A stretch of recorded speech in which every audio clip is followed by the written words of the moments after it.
Well, good morning, and a different hat this morning. This is a £5 from the charity shop.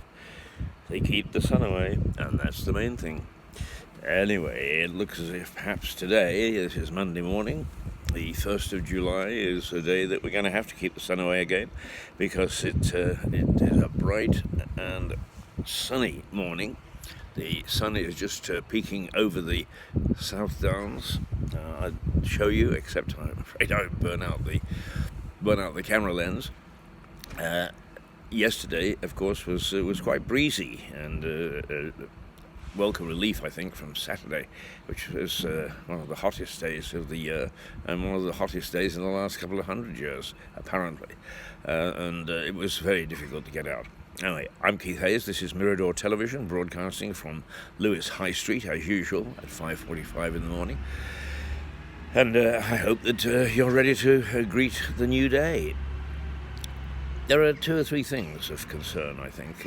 First of all, law and order seems to be really a key issue at the moment. The people that are being murdered, either randomly on the street or with purpose, seems to be increasing all the time, and the police seem to be powerless to do anything about it. And I'm not so sure that it's that they're powerless. It's that they switched their emphasis. And in Sussex, for instance, first of all, they don't have rapid response because the coppers aren't on the streets anymore. And they don't have really much time for petty crime. There are several issues raised by citizens in the local Lewes pages, the Facebook pages that we have, such as Lewes Present with Mick Symes, and the New Haven and Seaford and Eastbourne pages, which reflect those bits and pieces in the community that are bothering us. And law and order seems to be the prime one, even down to one lady saying that a car knocked her son off his bike and took off, so a hit and run. And apparently there is nothing much that anybody will do about it or can do about it. But I do understand cybercrime. I've actually been not guilty of it, I've been a victim of it last week when I discovered that somebody had tried to use my PayPal account to take out £1,000 for some chemicals, which I would never use, and I had no idea who the people were, the company were, and that's been resolved. I promptly then went and lost my new credit card, which has been cancelled, and so I'm just waiting on another one. So I'm penniless at the moment. But I understand cybercrime. I understand that they're looking after the computer side. But in which case, then we need perhaps far more people on the cybercrime, and then recruit for people to go back on the beat. Because at the moment we're becoming a lawless society, and it is very sad to see. But I do wonder about the attitude of those people in charge of the big institutions, such as banks and so on. Now, I received, as indeed a number of my neighbours and friends on Saturday, the letter from the BBC saying you ain't going to get your free licence after May of 2020 next year. And that is an issue, and I hope that it actually doesn't come to fruition.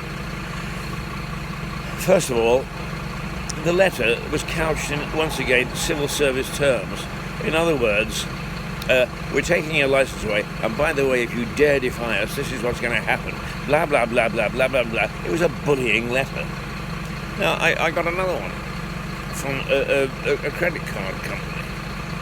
You didn't do this. Blah, blah, blah, blah, blah, blah, blah. Threatening. When I checked my bank account, I had done it. Oh, but then when you phone, the computer is always 2 days later. We're so sorry. Tough. You shouldn't send out those bullying letters in the first place. Now, perhaps younger people can take them. perhaps people used to this credit card and bank approach through computers can stand it, but older folk cannot. And it's time that we stop this bullying, and it's about time that somebody in Westminster realised what was happening. Instead of trying to take away the bus pass, the TV licence, charge for going into libraries, making life very, very difficult for older people who, if I may say so, a generation that gave an awful lot to this country and are getting short shrift from the present generation. And if all those people say, oh, well, you've got to look after the young, let them look after themselves. We bloody well did. There is no self-sufficiency amongst younger people anymore. And if you think that this is a rant of an older guy against the young, yes, it is. Because I'm fed up of seeing why we shouldn't bother with elder people and why we should look after the young. Well, the young don't seem to be doing a very good job for themselves. That's the point. That's the point. I love young people. I get along very well with them. I have a lot of younger friends. In fact, at my age, I'm very happy to say that I have most friends, apart from those who are very close of my generation, most friends are somewhere in their 50s, 40s and 50s, so 30 years younger. I have a lovely time with them, and they are very, very nice and considerate people. But generally speaking, if you want to talk about a generic group, the young ain't doing much for themselves anymore, except try to bully the older generation. And I think that's wrong. And I'm going to make sure that the skills that are left to me in communications are used to try and stop that bullying. It's unseemly, it's ungrateful, and what's more, it costs lives. Perhaps more lives than those young people who decide that they're carrying a knife is going to protect them and end up with it sticking between their ribs. It is not a nice rant this morning to start the week. No, it's not. But it appears we're not living in a very nice world at the moment, and somebody's got to do something about it because our leaders aren't. They're too busy gazing up their own navel and getting us into one of the worst democratic or undemocratic situations that I've ever witnessed in my life, in my lifetime.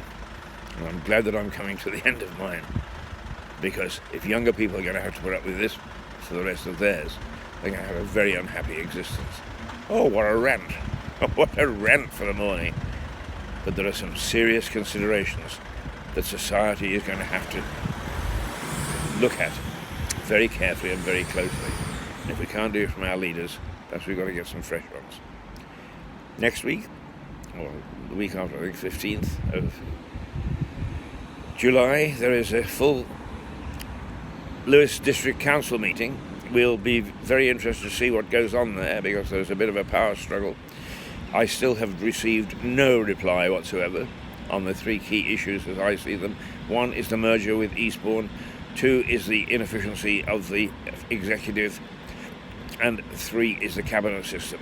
Well, the cabinet system, people have said that they don't like, but there's no commitment from anybody in writing that if we switch leadership of the council, that they will do away with the cabinet system.